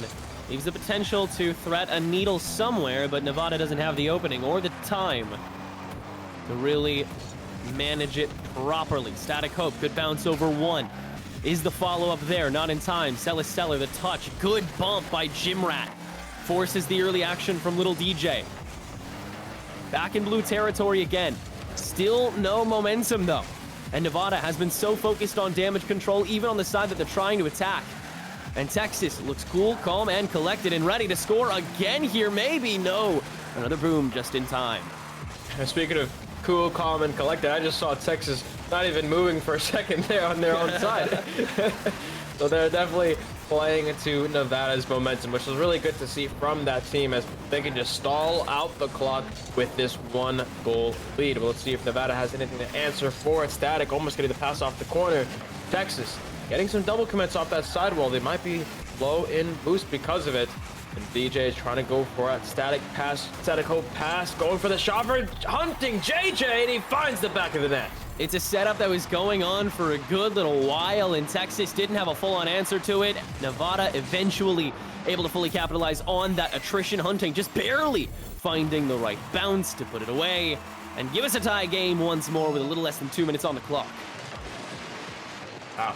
Already a good comeback for Nevada, and basically essentially back to 0-0 with 2 minutes. Maybe 1-2, but couldn't quite find that backward net. 1v1 opportunity. Jimrat tosses it away to the corner. This is a little bit awkward positioning for Nevada, but Texas does not answer for it. Oh my goodness. Oh, wow, Bulky Jimrat. What a bouncer. after Stellar put it in an impossible location for Jimrat to be able to find that off. But that's just great geometry. It is. I mean, these are high school students, correct? Yeah, absolutely. They're learning geometry. They're figuring it out. They literally are going to go to geometry class right before playing Rocket League. Perfect timing. Perfect. Here we go. I mean, now Texas up 1 goal with 1 minute 23. This is good in their favor for especially time. And they're keeping that pressure as well. We're looking at it from game 1. They were really passive this game. They were literally in their faces. So great to see for Texas. And now the forward approach by King Ranch. Good bump as well. No proper setup, though. And a big boom. Stellar not there in time. And Static Hope makes it work and ties us up again. Oh, unfortunate that half flip back just couldn't find the right footing there and put it in. But hey, back to equal grounds, 2-2 with a minute remaining. A double on the kickoff there. Going to be an interesting play for Texas if they want to get this pressure, but no, Hunting JJ just gets that away, and Texas playing pretty nicely. The play here, the shot from Bulky Jimrat just goes wide, unfortunately. But they're continuing to try and score first again. And they need to do so. Jimrat's gonna get it done, maybe. No, crossbar, their best friend. It has to be Stellar. They can't do it either. And Texas, 2 unfortunate whiffs led into directly a counterattack. But a whiff gives Jimrat the opportunity to go for the ground boom. Big 50 by King Ranch. Jimrat can recover it. Good touch over to the corner. 18 seconds to go. Nevada trying to recover it. Able to gain the space. After a double commit goes Weary. Static Hope to Little DJ, and the third is there. The safety is present, but so is this Nevada attack. Over to midfield. Stellar touches up. Rule 2 is in action now. OT timer potentially commencing after there's not enough air given by Static Hope. And we exit regulation in game 2. Wow, I have to say, and I have to mention it, last minute, both teams just accelerating as fast as possible and going for those 50-50s and going for those touches. And I think we'll see more of this in this series about how fast these players are going now. Let's see if they can continue. That crossbar is definitely helping Nevada's side as a 4th defender. So Texas will really need to figure out how to get through that. And here we go, the pass from Celestel to Bulky Jimrat. The play for the 50-50 goes for Static Hope. The shot looking to be a little bit wide, and it gets away. Flashes. Waving through each end. Nothing decisive yet. Stellar off the sideboard. Great bounce by Jimrat, but saved by Static Hope. And cleared away as well. So safe for now. King Ranch tries to keep the pressure going. Jimrat almost there in time, but Nevada is starting to catch up. Starting to catch wind. And they will find their own boom. The question is when. How long does Texas have to keep this pressure going? They'll try and make it a 2-1 cycle to make it more stable, but that's not gonna work unless Little DJ whiffs a 3 commit from tops for a moment. Nothing materializing yet though. Little DJ on the front. Stellar trying to defend. Good arc up into the goal for Nevada here. Static Hope tries to dribble it around the crossbar. Jimrat keeps it focused. Oh my And goodness. packs on the defense. They'll make it work again. Still no score. Jimrat waltzing around everybody from Nevada, and Texas stays alive. I can't believe Texas is alive. Wow, great defense coming in from Bulky Jimrat. Just jumping at the right moments to get that away. But is that enough? Static Hope in the air. Stellar gets it away. No, back to DJ in the midfield. No one's going for the shot, but Hunting JJ misses it as well. The plays are in favor of Nevada, but it's just not going in. Texas's defense is staying strong. But so is Nevada's. We're able to carry this ball out. Stellar trying to clash directly with Static Hope will actually give Static Hope only one person in their way. And that'll force Nevada into a nice situation where they'll be able to take this corner pretty easily. Hunting to try and finish it, but stuck too high, and Jimrat makes quick work of it. But now, the ricochet back over, in front of this top's goal. Static Hope attempts to dribble it past one, but Stellar has made it back and interrupted. Little DJ, another 50 against Jimrat. Stranded in the air. Static Hope, no momentum behind the punch. And Stellar can kick it away. Gonna try and find an angle off Rip, but can't keep up with the ball quickly enough. And the ball is stuck once again in midfield. Tops tries to get it going again. King Ranch gonna try and control the backboard, but Static Hope clears it away. Gonna try and dribble it themselves. Gets stopped by the double commit in front of this goal. Ricochet back over to midfield, but Texas is too stable for now.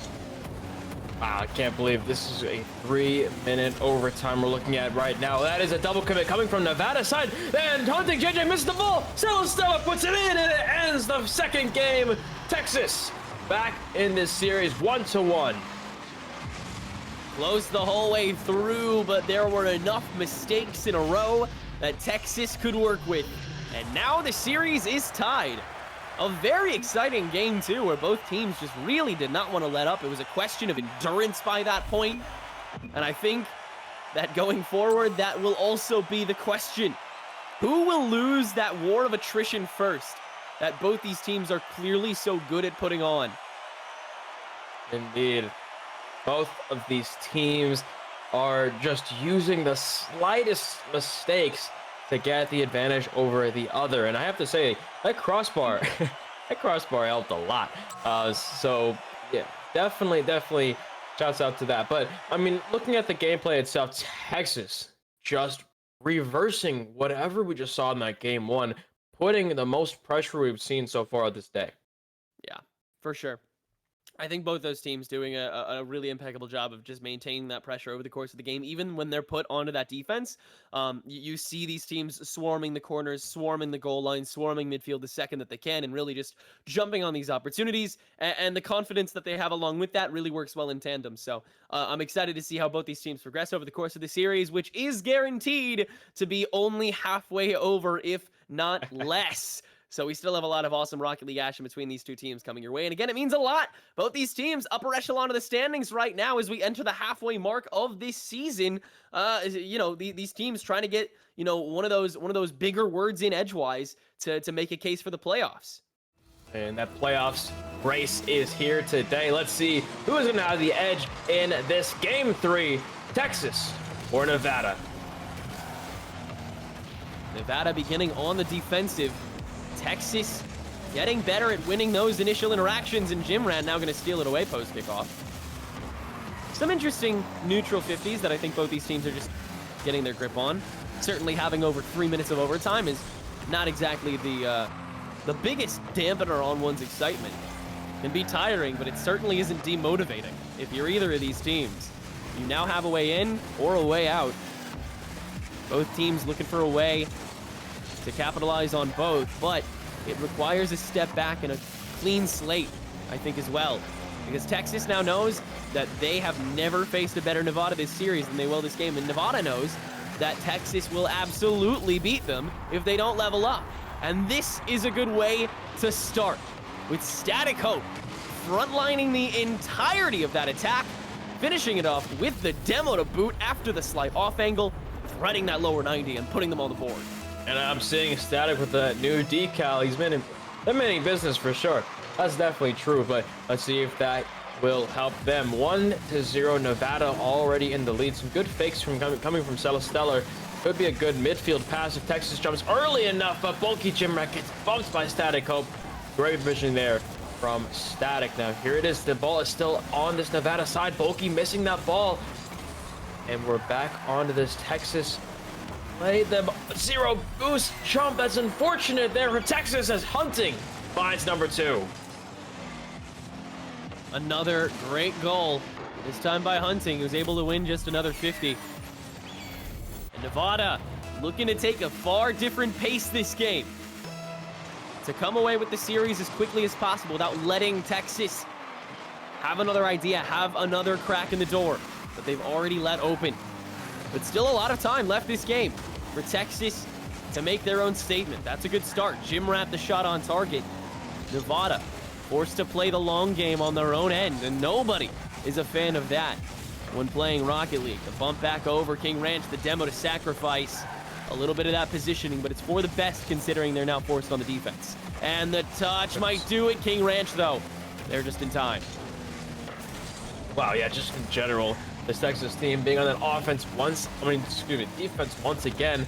A little bit frightening to see on their end. However, they are putting those strides and putting that momentum into use in this offense. The Static Hope is just killing it in terms of defense. Let's see if they can answer their that defensive play. Static looking for that double tap. Couldn't quite get it through that Texas defense. And Bulky sending an open net opportunity for Texas if they can shoot the ball there, but unfortunately, right into the defender's hands. Bulky Jimrat, another dribble, been consistent. Stellar gonna help out and get the job done for Texas. Once again, the attrition paying off for them. Took a couple attempts, but they had the time for it, and they will again now, as they are only one goal away from tying us back up. Yeah, there's not much you could do there if you're Static Hope. Two players just racing at you as fast as possible. So yeah, great play from Texas to kind of make this deficit a little bit less. But let's see if they can get that second goal. Bulky off the backboard. No one there for Texas. No shot. The play is there, but it looks like Static Hope once again will get that away. Now off the backboard. Texas to answer this play. Great touch there to get that to the side wall. It's going back to the Nevada's half. I mean, just looking at Texas in general here, looking at Nevada specifically, you know, with Static Hope, I'm seeing Nevada doing really well, especially, you know, with that defensive maneuvering. So I'm looking at Nevada. I feel like if they get that 2 offensive players up on the field at all times and leave Static in the back, I think they'll play pretty well. Same thing for Texas and Stellar. Such a dangerous game these two teams are clearly playing by this point. And all they can do is leave it all on the table. Get everything out and see what you come away with. Nevada continues to defend by continuing to attack. 90 seconds to stall away to maybe score. That is close. But Static Hope cannot complete on their own. Nevada doesn't expect them to, though. They didn't also expect this beautiful clear by Texas that will force an immediate 3-man stack on top of that goal again and give Tops, once again, the opportunity to make this tie. Wow, that bump play almost was there for Texas, but looks like it's not there. But hey, a minute remaining on this clock now. 1 goal down. Can Texas bring this back? Static Hope getting the air dribble there for him. And that ball still lingering above Texas's goal. A little bit dangerous, but it gets that away. Static Hope 1v1 against King Ranch. King Ranch gets beat by Static Hope. There's no one there for Nevada. The ball goes backwards, but King Ranch is there to save the day. Close one on the back pass, but Texas can immediately turn it back into an attack for themselves. And they will. King Ranch the one to score it, but that was everybody's effort to make it tie. Absolutely great pass, great feed from Bulky to get it away from Nevada's defense in the goal. 30 seconds remaining. Well, it looks like we're going back into that game too, where both of these teams fighting so valiantly, and it goes to the last few seconds and they just start to pop up crazy. So let's see if they do here with this touch. Stella looking for that pass to Bulky. The shot's off target. It goes on target again. It's off wide. The crossbar saving the day for Nevada once again. Still so unbearably close between these two teams.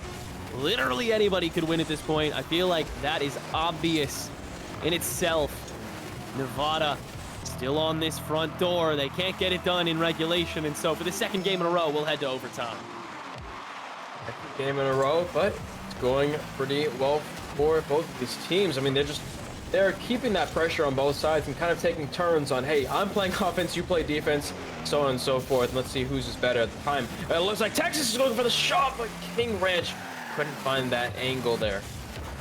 We're looking at it here, just like, as I mentioned, that taking turns. This could be a shot on for Stella. There it is! Game 3 for Texas. Wow. Great comebacks yet again. And it is Stellar that just goes unchallenged to make that third goal happen. Nevada once again tired out by the sheer amount of pressure Texas can put on when the chips are down. And they are now sitting on match point. Wow. Yeah, match point for Texas. I mean, looking at it as well, I mean, going back to the stats, I like to always go back to the stats to see how everyone's doing. And I mean, Texas in general with Nevada, they had the same amount of shots same amount of saves. It was just who had the better mechanics at the end of the day, who had that team play going for them. So, I mean, yeah, props to Texas to get in that game win. But can they do it one more time? It's taken overtime twice now, and it got shorter after the previous game. But can they do it one more time? They will not have 2 games to decide that. And I don't think much needs to change on either side as well. I think that both teams are just doing a great job. What it comes down to is consistency. For I think a lot of this, you just got to make sure your mechs are on point the entire way through. And if they're not, then the other side is going to find a way in. We see that very often with this league, and we see it's no different tonight, at least between these two teams. Texas on the verge of making it happen. Blue, I don't think you want to jinx it, but I feel like you may be a little excited. Hey, listen, I'm not jinxing it, but I'm just saying to the chat, listen, this could be the final game of this series on DFH Stadium, Texas and Nevada. This could be a great showing for Texas, but hey, I'm not going to say anything. We're just going to see the gameplay. Let's watch that. Yeah, the gameplay speaks far more than we ever could. As Texas already in front of this goal post kickoff, 30 seconds go by, and it's one shot from King Ranch. That ties it up. Stellar now trying to control. Texas trying to continue the pack without making themselves too packed in with each other, because it leads to goals like that. Because if you get past one with the way that Texas defended that, you get through all 3, and that's exactly what Static Hope did.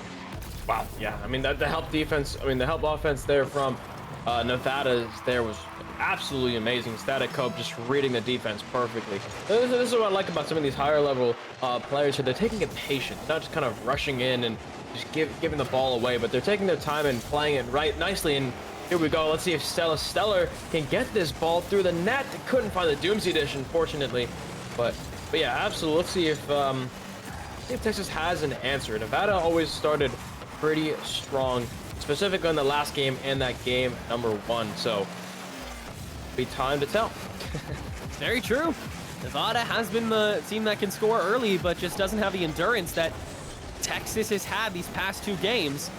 If Texas can drag them out to overtime, or worse, keep them locked out in 5 minutes, then that is the series done. That is proof of purchase right there. A minute and a half gone by. This offense continues from Texas, whiff after whiff, and Jim Rat's gonna complete off of it. There is the tie game. There is a tie game indeed, and I gotta note, hey, is that a titanium white mark I'm seeing on the field there? King Ranch, I gotta tell you, the classiness is at peak today. Now, once again, back to square one. These teams have known so well. Golden goal situation, not exactly there yet, but we're at about the amount of time that the overtime in game 2 had to last for Texas to find their way through. And so if they have to play for the stall, if they have to play from behind, then that's what they'll do. Static Hope making it close to it already. Gonna try again and succeed this time. A great redirect from basically the crossbar to make it happen. Yeah, beautiful shot from Static Hope, reading that touch. And also a good pass from Hunting JJ to find Static Hope on that wall. But yeah, here we go. Nevada looking super great in the offense. Let's see if they can continue that, but that defense only having Hunting and JJ back on that field could be a little bit dangerous. Once again, attempting to get this attack going. And we'll find a demo along with that space. The cycle's there. Is it fast enough? King Ranch in the 1v3 threads the needle and will equalize again. All right, that Merc, it doesn't give you only the looks buff, it gives you the playing buff, I see. And King Ranch getting through all 3 of those players, dominating through 2-2, half the game now remaining. Honestly, we're seeing a lot more goals being scored from both of these teams. The 50-50, though, almost goes in for Bulky there. Halfway point in the game here, King Ranch losing the 50 after the double commit. That turns into a bit of a traffic jam in midfield that Nevada is going to come out the victor of with better boost as well along the way. Now stuck in the corner, Nevada has had trouble breaking out of specifically here. They've had to redirect it to the midfield before they really make anything happen. for the most part, or at least get that altitude, which also Texas is playing preventatively for. Jimrat playing for King Ranch, who is becoming the 3 off the whip, and Jimrat's just going to get the goal off of a beautiful 50 ricochet.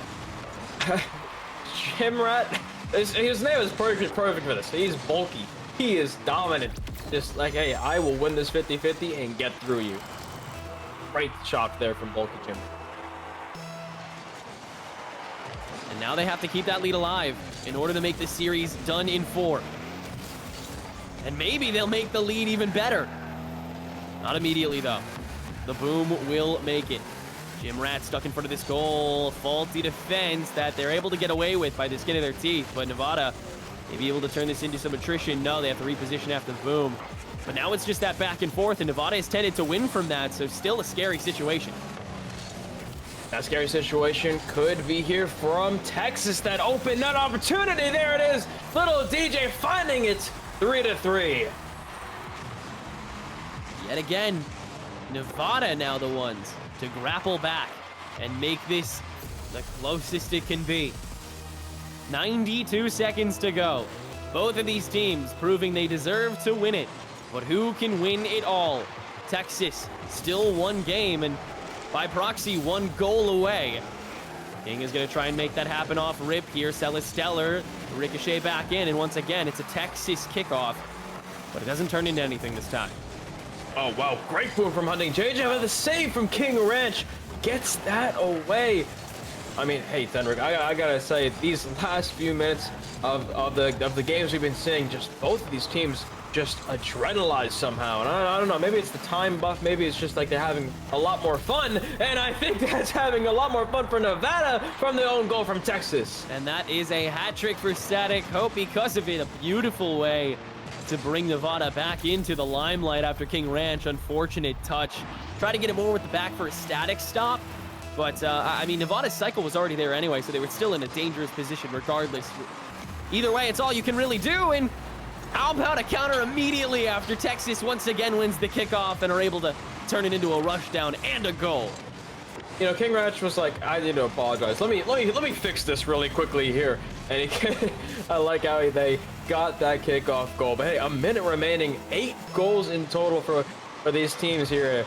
So great value. They just kind of get some of these stats here. Static up, as you mentioned, with that 3 goals. Oh my goodness, the shot off the crossbar though.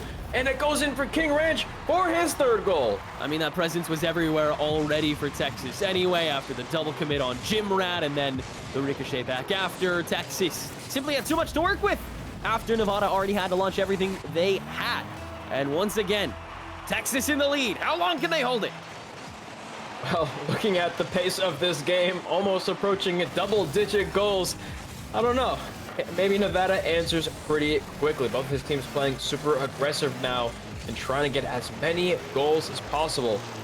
30 seconds remaining, though. Let's see if Texas plays a little bit more safe. King Ranch barely hits that ball to the corner. Gets it away. Not much longer to hold on here. Nevada, maybe 1 or 2 more possessions if they're lucky. Can they get it up? Can they get it out? Static Hope's gonna do both. Potential double commit, only need 1. Texas restabilizing, making sure there's no opportunity. Static Hope trying to create one. Another double commit, bring this back to midfield. King Ranch gonna try and put it away. Now they have to kill the ball after getting it back up. 1 second to go, and the ball will hit the ground. Texas Online Preparatory School will take the victory 3-1. Wow. Great performance from Texas in general. Coming out of that last play with, I mean, I couldn't believe how it just bounced across both sides of the goalpost there, and then just a direct pass for King Ranch. Absolutely spectacular. But I gotta hand it off to Texas here. Looking at it, their week 3 win at Texas Online Preparatory School. What is their record now? 3-1, Tenrek? 3-1 now, yes indeed. Meanwhile, Nevada down to a 1-2 record, but that's still pretty favorable. In fact, it still keeps them in like the top 8, which is that playoff cutoff at this point. So still definitely a lot to be proud of, considering that Texas is, as always, a really solid team. Really well played by both sides, but yeah, it is indeed tops. That is on top tonight. That is going to be the last game of the night as well for Stride Esports League. But of course, you already know what it is if you've been here on Stride before. We have esports going on every single weekday for different games through different high schools all across the country. Valorant's going to be tomorrow, and then we'll be right back here again on Monday for League of Legends. Of course, Rocket League on Thursdays, same time, same place, 5 p.m. Eastern Standard Time. If you guys want to tune in next time, whenever we end up seeing you, we appreciate you stopping by. To Blue, to Rhino, to me, thank you all so much for watching, and we will see you sometime soon with Stride Esports action.